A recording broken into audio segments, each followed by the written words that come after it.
Hey, welcome to the latest edition of Don't Take This as Gospel. Now, please don't be angry with me, but I need to take another quick diversion from Dennis Prager's book, Exodus God, Slavery, and Freedom, into something somebody said that was wrong on the internet. And of course, we all know that when someone is wrong on the internet, they must be opposed. Everything must stop until they are corrected. So, what I saw was an atheist meme that was published and sent around, and it was a picture of people at a funeral, and the priest at the funeral was saying, "We are gathered here today because your prayers didn't work." And I looked at that and I'm just like, oh, really? Because there's such a childlike mentality to some atheists, not all atheists, but some atheist resistance to the idea of prayer and the idea of the supernatural and how to interact with the supernatural and all that kind of stuff. Now, again, let me just state for the record, I'm an ex-Christian, but that doesn't mean that I'm completely removed from all supernatural leanings. And so when somebody comes out and just gives this kind of hard and fast, oh, look, here's your empirical disproof of prayer kind of meme, it's just kind of ridiculous. So let me try and explain a little something about prayer. First of all, God is not a vending machine and prayer is not quarters. When you put a quarter into a vending machine, you expect something to come out at the other end. Okay? That's just how it works. Prayer is not a quarter you put into the vending machine with the guarantee that something is going to come out at the other end. That's not the way prayer works. Never has been. It's not even put forward that way, except by some of these prosperity gospel people who are just like, oh, absolutely, you ask and you shall receive. Yeah, not always, and it's always tempered with the knowledge that there may be higher priorities than yours. So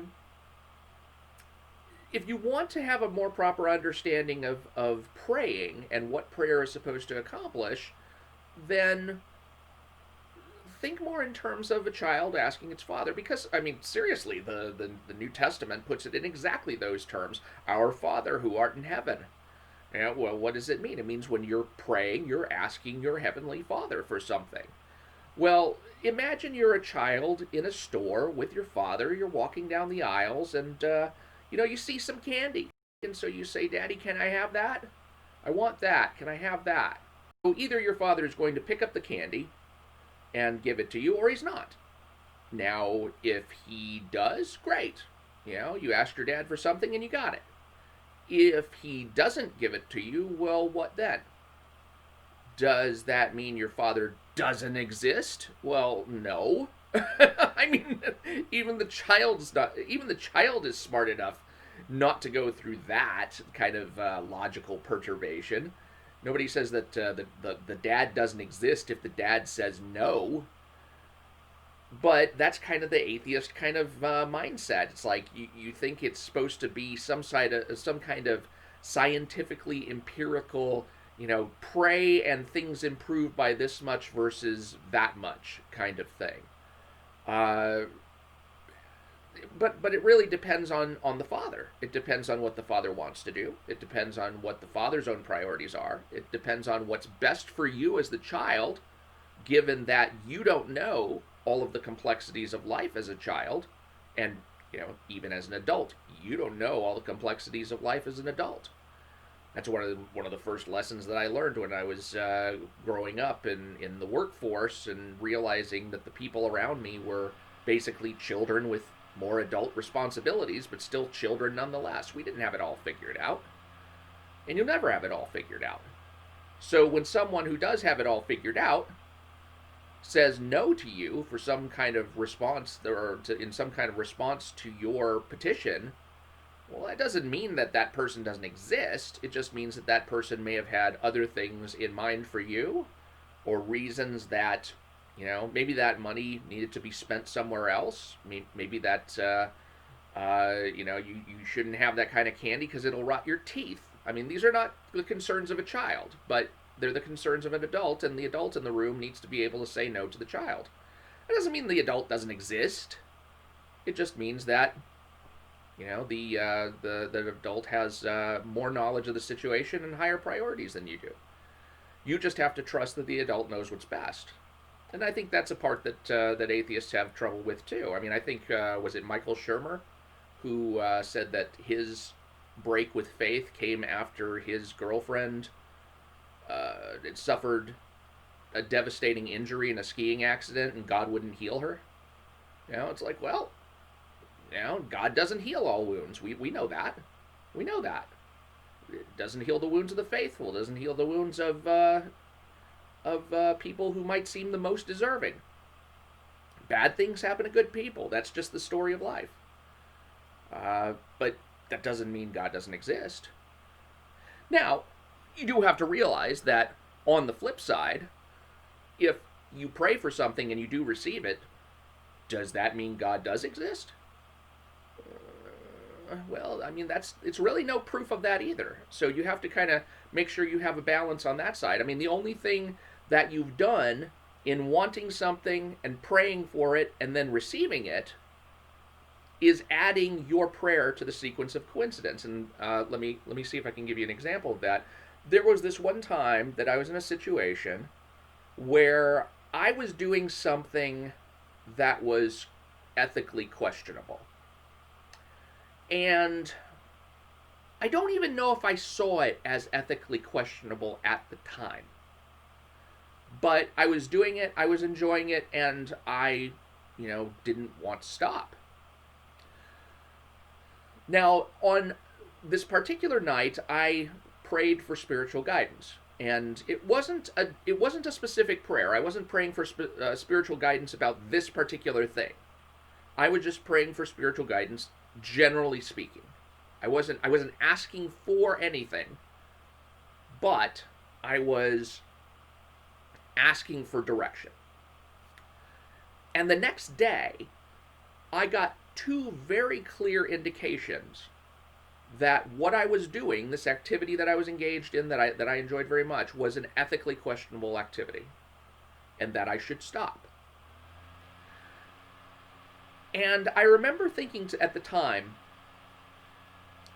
I don't know how I can't take this seriously, because if I had asked for guidance and gotten maybe one indicator or the other indicator, because remember, I got two indicators that next day.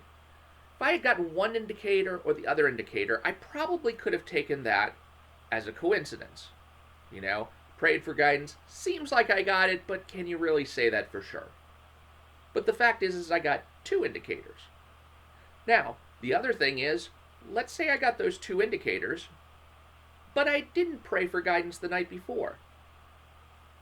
So that's like, I could have probably blown those off and said, oh, well, I got these two indicators, but what a coincidence. But that doesn't necessarily mean anything, because I'm not looking for any particular kind of guidance right now.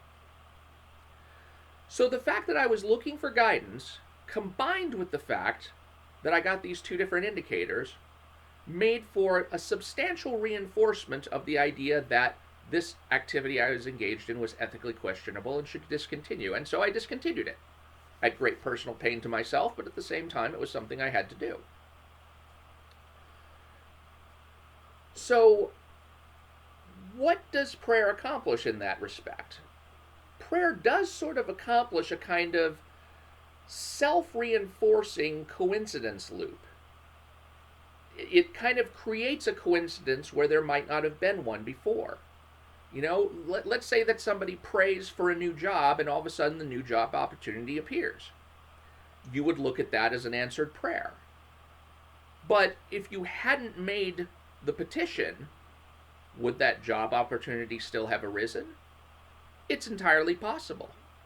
You just wouldn't have the coincidence of your own prayer of petition and the showing up of that job opportunity. You wouldn't have those two linked together in a reinforcing coincidence that says, oh yeah, this prayer thing works. So just as you can't take an unanswered prayer and use that to come to the atheist conclusion that God doesn't exist, you really can't take an answered prayer to come to the conclusion that God does exist. because your prayer is just kind of setting another piece on the table for other events to happen in conjunction with, so that if they happen the way you would want them to, you've got that extra building block on the table that makes it a bigger coincidence than it otherwise would have been. Because remember, the thing you're praying for was something you did want to happen, and maybe it would have happened whether you wanted it or not. And maybe it would have happened whether you prayed for it or not. But you wanted it, you prayed for it, it happened, and that kind of all lines up in a sort of coincidence that becomes hard to deny in terms of personal experience. But is that the same thing as empirical evidence? No, it's not. But it may be convincing enough to you that it keeps you on the spiritual path. So I would say there's a caution to be had in both directions. If you pray for something and you don't get it, or you see someone pray for something and they don't get it, don't take that as being proof of God's non-existence, because it doesn't prove anything of the kind. Whatever that person wanted to happen or didn't want to happen, and yet it didn't happen or happened anyway, maybe that was for the best, and God was just being the adult in the room. But, on the other hand, if you pray for something and you do get it, or you see someone pray for something and that person does get it, well, don't beat someone else over the head with the idea that that necessarily proves God's existence either. Because you're just kind of putting in some confirmation bias there. You've added an element on the board yourself through your prayer, or through you've seen that person add an element through his or her prayer, and that looks like an appealing coincidence, the kind of coincidental evidence or circumstantial evidence that would be a proof for God's existence. But is it? I'd say probably not. So either way, whichever view you're coming from, prayer is not really evidence one way or the other in those directions. So, one last thing about prayer. When you look at Jesus' prayer, the Lord's Prayer, when the disciples asked him, Lord, teach us to pray, you'll notice in there that it's a very, very God-centric prayer. It's not so much an us-centric prayer.